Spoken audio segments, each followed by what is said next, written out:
It's your typical morning at Mustang High School. Buses are pulling in, and students are socializing before class. But just a few weeks ago, these students here had a very frightening experience.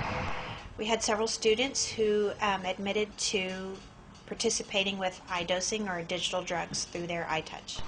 Several students reported having strange hallucinations. These students were quickly drug tested, but it turned up negative.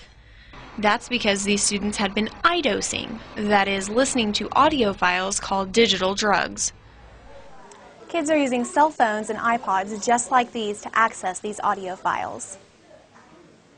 The effects of these files were enough that when the nurse performed a standard test, it appeared that they were under the influence. I sat down with Mustang's Director of Technology to find out how these digital drugs work. From what I've been able to read and been able to experiment with a little bit in the way that they function is they are able to simulate the effects of what a drug would do for you, such as cocaine, marijuana, those types of things. The audio files use wavelengths with two different frequencies, one in each side of a set of earphones, to alter your mental state.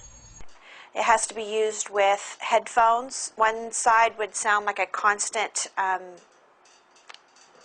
sound of a certain frequency, sounding like brrr, and then the other side would be a different pitch, perhaps lower brrr. And so what you get when you put the headphones on is a wah wah wah wah wah wah wah in different speeds and different frequencies and pitches, and that has a lot to do with the binaural beats, and it affects the brain waves. The websites selling these audio files claim that they are safe, even though the files that they are promoting are attempting to take the place of illegal drugs. There's different types of these.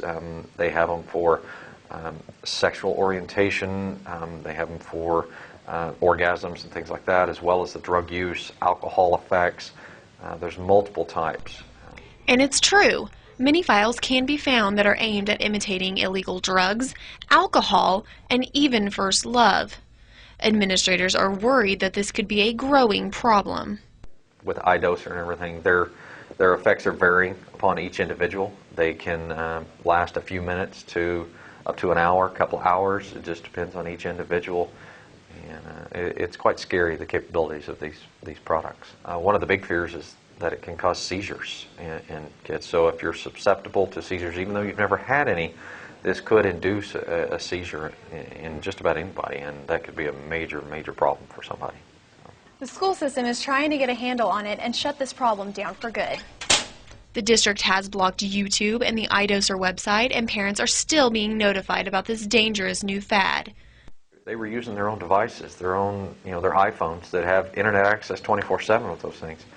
And those are the things we can't block. They can download these audio files and put them on anything they want. So they could be walking around listening to them at any time.